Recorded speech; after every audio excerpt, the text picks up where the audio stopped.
साथियों को बधाई देना चाहूंगा जिन्होंने रिकॉर्ड्स में ये बस अड्डा बना के तैयार किया और बहुत सेविंग भी इस बस अड्डे में अभी तक, क्योंकि हमने इनको 7 करोड़ रुपया दिया था ये बस अड्डा बनाने के लिए, तो इन्होंने मेरे ख्याल 4 करोड़ रुपए भी नहीं, अभी उससे भी कम राशि में ये बस अड्डा बना के तैयार किया है। अगर आप दिल्ली में होते या किसी अन्य राज्य में होते तो वहां पे बोर्ड लगते हैं कि ये प्रोजेक्ट इतने का सैंक्शन हुआ और हमारी यथा योग्यता से इसको हमने इतने करोड़ रुपए की सेविंग की है। और ये लगभग हर प्रोजेक्ट में ही होता है।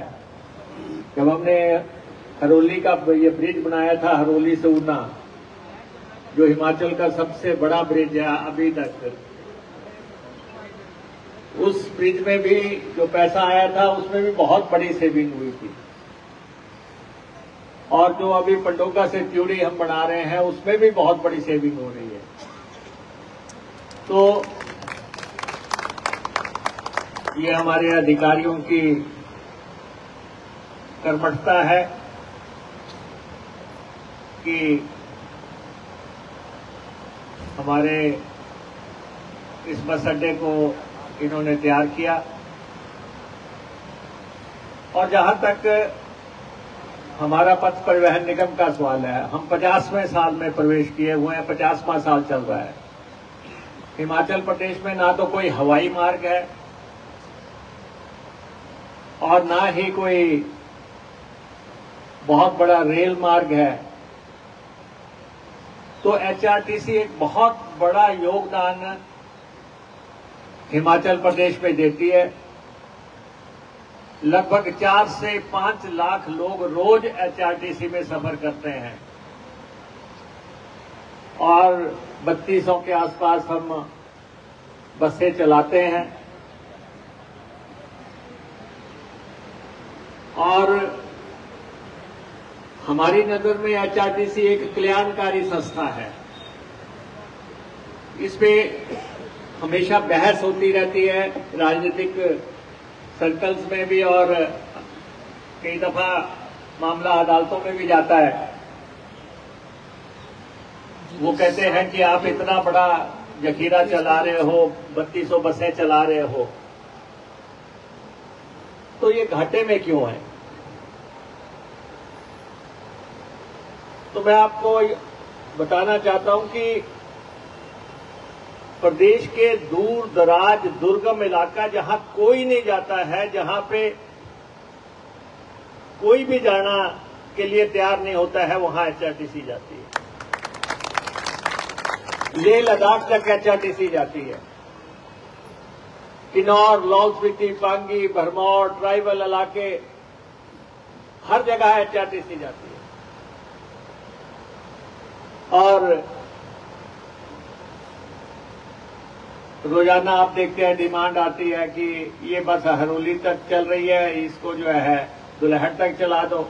ऐसे ही हर कॉन्स्टिट्यूएंसी से, हर जगह से ये मांग आती है, इसको 3 किलोमीटर बढ़ा दो, इसको 5 किलोमीटर बढ़ा दो, इसको 7 किलोमीटर बढ़ा दो। और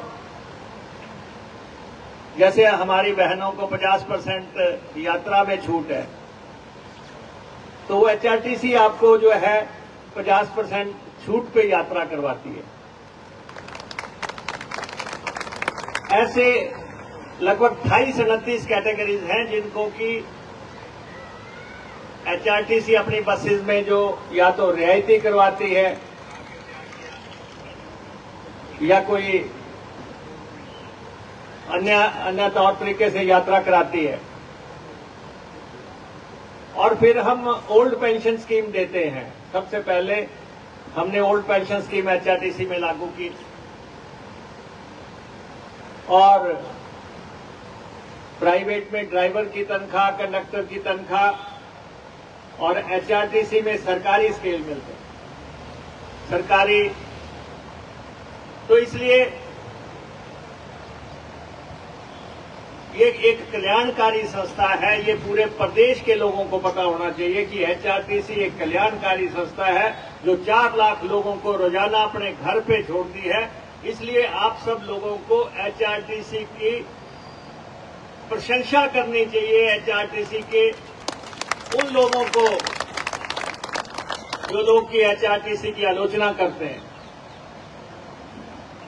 समय बदल रहा है, हो सकता है आने वाले समय में रेल लाइनें पहुंच जाएं, हवाई मार्ग खुल जाएं, लेकिन अब तक 50 साल की सेवा एचआरटीसी की सर्वश्रेष्ठ सेवा है। और हम पीछे 250 बसें नई हमने डाली हैं। अब हम इलेक्ट्रिक बसें डाल रहे हैं। 350 के आसपास हम इलेक्ट्रिक बसें खरीदने जा रहे हैं और 4-6 महीने में वो बसेज यहां पे आ जाएंगी। डीजल की हम 250 और बसेज डाल रहे हैं और टेम्पू ट्रेवलर डाल रहे हैं हम 100 के आसपास। तो इसलिए लगभग 650 के आसपास आने वाले समय में, इसी साल में 650 के आसपास नई बसें हम एचआरटीसी में डाल रहे हैं। ये बसें भी जब हम खरीदते हैं, कर्जा लेते हैं, उसका ब्याज भी देते हैं ताकि अच्छी बसें आपको उपलब्ध करवा सकें। बसों में टायर पड़ते हैं, बसों के पुर्जों की जरूरत होती है, बसों के अंदर डीजल तेल पड़ता है। सारी चीजें जो है आप कंसिडरेशन में लें तो आप खुद ही ये मानेंगे कि एचआरटीसी का हिमाचल प्रदेश में कोई विकल्प नहीं है। और हमने अड्डे बनाए हैं, हमने डिपो बनाए हैं और जहां तक आप देखिए, ऊना जिला में हमारा बेहतरीन बस अड्डा है। जब आप ऊना में जाते हैं, हम आने वाले समय में एचआरटीसी की सेवा तो चल ही रही है। एक डिपार्टमेंट ट्रांसपोर्ट है। ट्रांसपोर्ट डिपार्टमेंट 1000 लोगों को बसें डालने के लिए आमंत्रित कर रहा है। जो भी बसें डालना चाहते हैं और आप में भी कोई बस डालना चाहता है, किस रूट पे चलना चाहते हैं। अब हम छोटी बसें खरीद रहे हैं। पहले होता था 58 सीटर, 52 सीटर, 42 सीटर। अब हम 36 सीटर, 22 सीटर, 18 सीटर, वो क्योंकि बहुत लोगों के पास कारें भी हो गई और बहुत लोग अपने स्कूटर को ही कार की तरह चला लेते हैं 3-4 बैठा के। तो इसलिए हम भी प्रतिस्पर्धा के दौर से गुजरते हैं, लेकिन हम 1000 के आसपास प्राइवेट रूट्स भी डालने जा रहे हैं ट्रांसपोर्ट डिपार्टमेंट के माध्यम से। और आपसे भी मैं कहना चाहूंगा, आप में से कोई भी 3 व्हीलर भी डालना चाहे तो वो डिपार्टमेंट भी हमारा ही है, हम ही देते हैं। जब मर्जी डालो, खुले दिल से डालो। और पूरे प्रदेश में हम कह रहे हैं कि जो भी लेना चाहता है, ये जो, और फिर गवर्नमेंट सेक्टर में टैक्सियां जो है यूथ को दी जा रही है, उसका 50% कीमत सरकार दे रही है और 50,000 रुपया महीना जो गाड़ी डाल रहा है उसको भी दिया जा रहा है। तो ऐसी बहुत योजनाओं पे हिमाचल प्रदेश सरकार काम कर रही है। आपके अपनी कॉन्स्टिट्यूएंसी में बस अड्डा तो जो बन के तैयार हुआ, लेकिन ट्रैफिक पार्क जो है लगभग 13-14 करोड़ रुपए की लागत से या हरोली रामपुर ब्रिज के एक तरफ जो है रोड़ा की जमीन है, उस जमीन पे ट्रैफिक पार्क बन रहा है और उसके बाद ऑटोमेटिक टेस्टिंग स्टेशन भी लगभग 9 करोड़ रुपए की लागत से वो भी वहीं पे बनने जा रहा है और उसकी भी 5 करोड़ रुपया हम दे चुके हैं।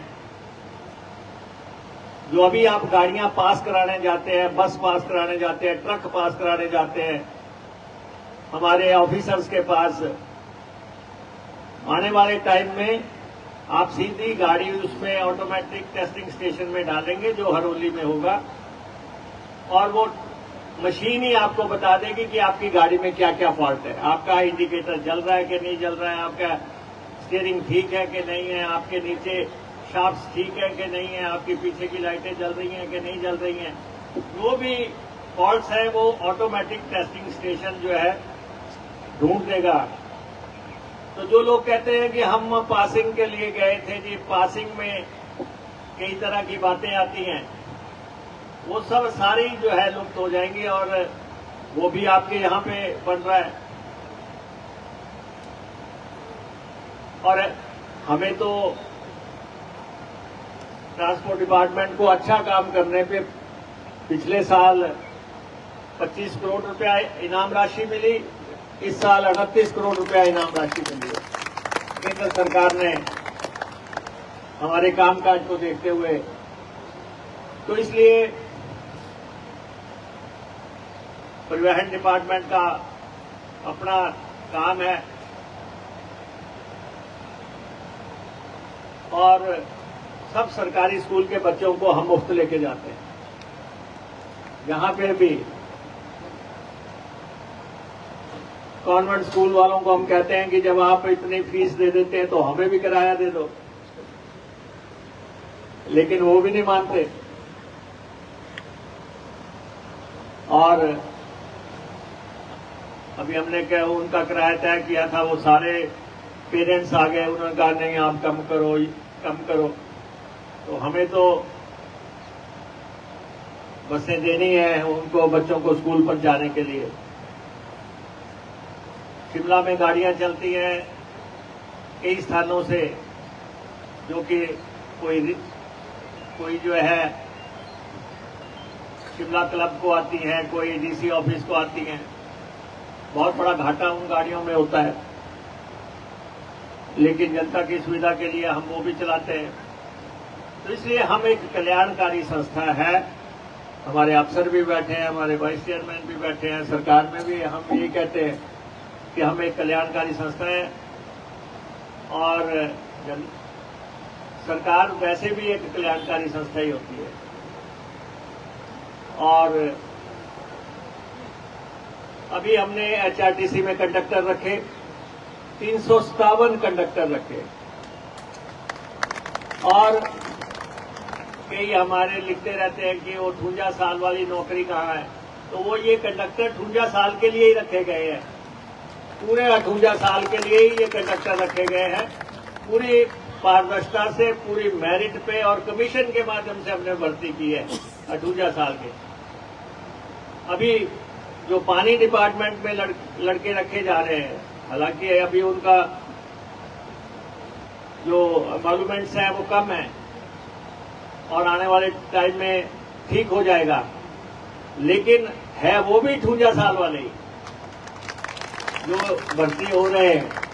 जो 5000 लोग भर्ती हो रहे हैं, चाहे उनके आने वाले समय में तनख्वाहें ठीक होनी हो और थोड़ा समय लगे, लेकिन ये नहीं है कि वो कोई प्राइवेट भर्ती नहीं है, ना ही वो किसी आउटसोर्स की भर्ती है, वो भी विभागीय भर्ती है और वो 5000 लोग भी 58 साल चलेंगे। तो इसलिए सब लोगों का अपना अपना नजरिया है। हम जो संभव हो पा रहा है वो हम करने का प्रयास कर रहे हैं। यहाँ पे हरोली के लोग बैठे हैं, हरोली की पंचायत बैठी है और मैं हरोली वालों को ये जरूर कहना चाहता हूं, डेवलपमेंट का एंड तो कहीं नहीं होता, वो तो हमेशा चलते रहते हैं हम। और लेकिन आप हरोली की डेवलपमेंट में परिवर्तन आप नोटिस कर रहे हो। आप ना बोले तो अलग बात है, आप लोग खामोश रहे तो अलग बात है, लेकिन आप ये बताओ कि आपके हरोली में बिजली का डिवीजन खुल गया, एक्सियन हरोली में बैठ गया। आपको कोई खुशी हुई कि एक्सियन बिजली का यहां बैठा? पानी का एक्सियन आपके यहां पे बैठ गया, पानी की डिवीजन यहां पे खुल गई। क्या आप लोगों को कोई खुशी हुई? सड़क का एक्सियन यहां पे बैठ गया, सड़क की डिवीजन यहां पे खुल गई। क्या आप लोगों को खुशी हुई कि तीनों बिजली, पानी, सड़क की तीनों डिवीजनें जो है यहां पे खुल गई? राणा जी बैठे हैं, एक्सियन रिटायर हुए, पता नहीं कहां नौकरी करके आए, लेकिन तीनों डिवीजनें आपकी हरोली में। चेहरे पे खुशी लाओ। आपके यहां बस अड्डा कभी बन सकता था? जमीन को देख के ही कोई नहीं कहेगा कि मैं यहां पे बनाऊंगा। हमने चुनौती स्वीकार की, हमने कहा बनाएंगे, हम यहां पे बनाएंगे। हमने यहां बना के तैयार किया। नीचे आपके बेहतरीन रेस्ट हाउस बन रहा है 7 करोड़ रुपए की लागत से। कोई खुशी हुई आपको?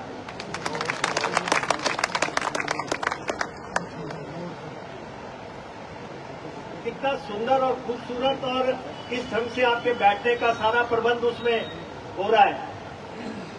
पानी की आपकी स्कीम 7 करोड़ रुपए की लागत की रिकॉर्ड टाइम में हरोली की तैयार करके हमने दी। मैं उद्घाटन भी उसका कर चुका हूं। कोई हो रही है आप लोगों को थोड़ी बहुत खुशी? ये प्रधान जी बैठे हैं, उप प्रधान जी बैठे हैं। उप प्रधान का चेहरा तो फिर भी खुश है, प्रधान का अभी भी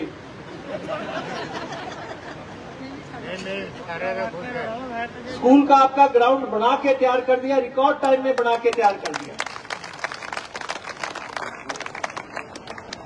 कॉलेज आपका भवन जो है रिकॉर्ड टाइम में बन के तैयार हो रहा है। कुछ खुशी हो रही है कि नहीं? जहां पे पिछले बरसातों में गाड़ी बह गई थी, वहां रिकॉर्ड टाइम में पुल बन के तैयार हो रहा है। कोई आप लोगों के चेहरे पे कुछ हो रहा है कि नहीं हो रहा है? हरोली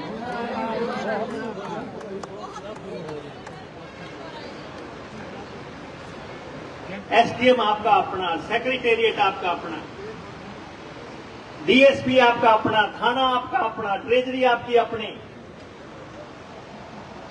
और आपके हॉस्पिटल में इस वक्त कितने डॉक्टर हैं? 14 डॉक्टर हैं। कभी 14 डॉक्टर हुए थे? कभी गए आप हरोली वाले जरा अस्पताल जाके देखा कि 14 डॉक्टर बैठ रहे हैं और कितने स्पेशलिस्ट हैं?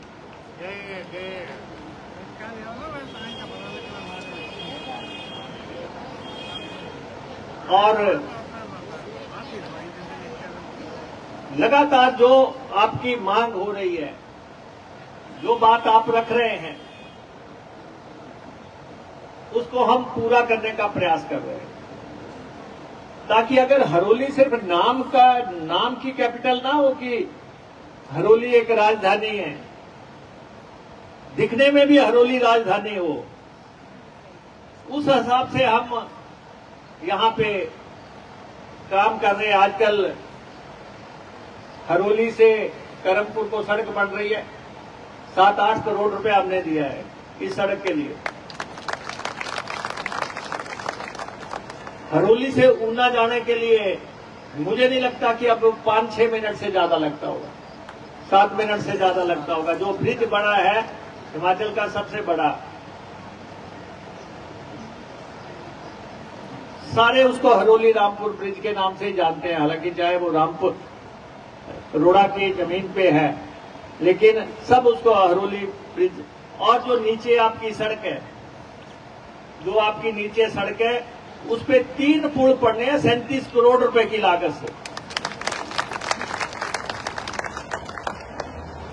3 ब्रिजेस के बाद आप देखेंगे कि किस ढंग से हरोली का निर्माण हो रहा है। तो इसलिए पीछे हमारे प्रधान जी बैठे हुए हैं, इन्होंने हरोली देखी है। हमारे मियां जी अब नहीं रहे, जयकिशन जी नहीं रहे, एमएलए रहे, हरोली से थे। ये दोनों मुझे पत्र लिखते थे कि हरोली पुल बनना चाहिए, तो उनको लगता था ये पुल तो कभी बन के तैयार ही नहीं होगा, कोई नहीं बना सकेगा। लेकिन हमने आपकी आंखों के सामने जो है उस स्वप्न को पूरा किया, जो उनकी सोच थी उसको ट्रांसलेट किया। जब कॉलेज की बात आई, जब मैंने बीटन में कॉलेज बनाया, तो मुझे जयकिशन जी का मुझे फोन आया उस समय। उन्होंने कहा कि आपने बीटन में कॉलेज सरकारी कर दिया, अब हरोली तो रह गया। फिर मैंने खड में कॉलेज खोल दिया। जब खड में खुला तब उनके मन में पक्का हो गया कि अब हरोली में कभी भी नहीं खुलेगा। फिर हमने हरोली में कॉलेज खोला, 3 डिग्री कॉलेज इस कॉन्स्टिट्यूंसी में, 2 आईटीआई इस कॉन्स्टिट्यूंसी में, कुबवाल में भी, पटोका में भी, सेंट्रल स्कूल इस कॉन्स्टिट्यूंसी में। किसी का तो बच्चा पढ़ रहा होगा उस सेंट्रल स्कूल में। 130 करोड़ रुपए से ट्रिपल आईटी बनी आपकी, स्लो में वो शहर में बदल रहा है। और लगातार विकास का जो अब हम जो बल्क ड्रग पार्क बनने जा रहा है, लगभग 2500 करोड़ रुपए की लागत से उसको बढ़ना है।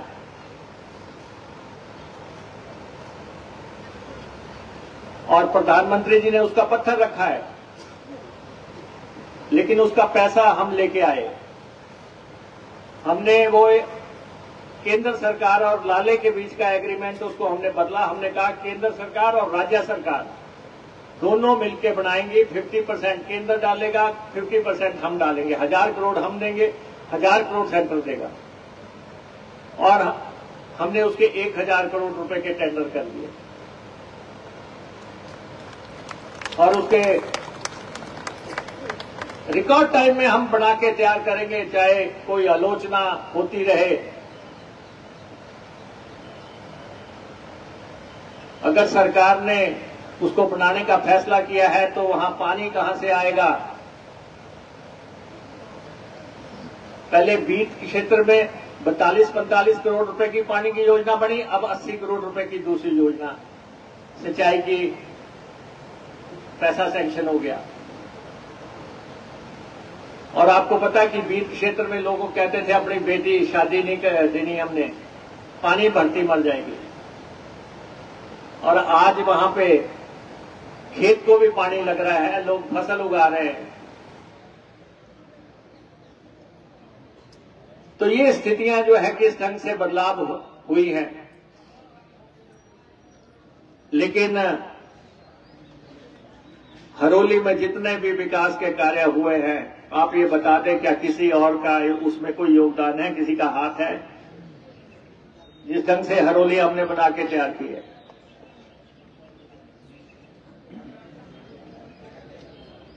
तो इसलिए मैं आप सबसे ये कहना चाहूंगा,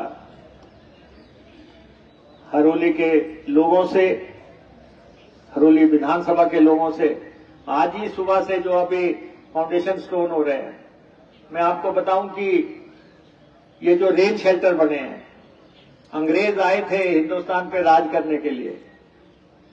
उन्होंने शिमला में 1 बनाया था, हमने 50 बना दिए। उन्होंने शिमला के रिज मैदान पे 1 बनाया था, हमने उसको यहां पे कहीं पे चौक बन रहे हैं। सूबेदार दिलबाग जी यहां पे बैठे हैं। कल मिलिट्री के पूर्व सैनिक कई मुझे मिलने के लिए आए। घालूवाल के चौक पे हमने हिंदुस्तान की सेना के शौर्य का प्रतीक टैंक जो है अपनी कॉन्स्टिट्यूएंसी के प्रवेश द्वार पे रखा है। और पूर्व सैनिकों के लिए भी हम यहां पे भवन बना के तैयार करने जा रहे हैं। इनको जमीन हमने अभी हम देने जा रहे हैं। तो जो संभव है, हमारा तबादलों में कोई दिलचस्पी नहीं, हमारा ट्रांसफरों से कोई सरोकार नहीं। सब लोग अपनी अपनी जगह पड़े रहे, लेकिन विकास को, कल्याण को, गरीब की सेवा के एजेंडे को अपनाएं और हमारा साथ दें। कर्मचारियों और अफसरों से हम यही लगातार कह रहे हैं कि आप कार्य करें, बेखटक करें और दिल से करें। और ये कॉन्स्टिट्यूएंसी ऐसी है आपके सामने,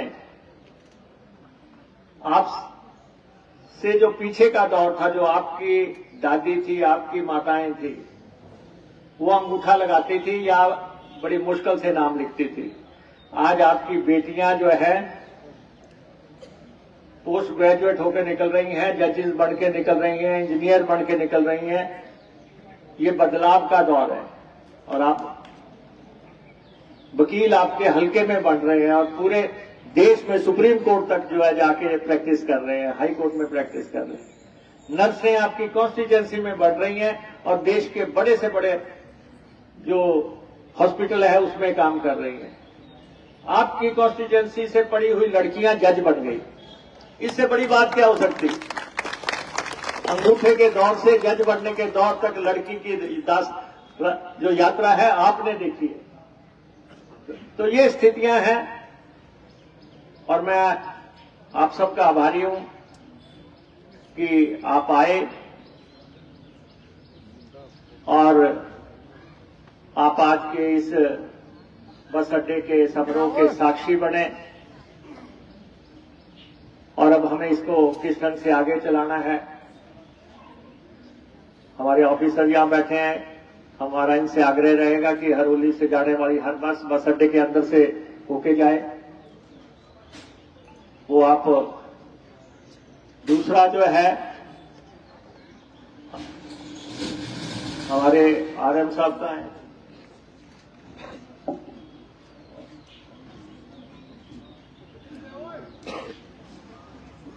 अभी हम वैसे तो स्टडी करेंगे कि कौन सी बस कहां से जा सकती है।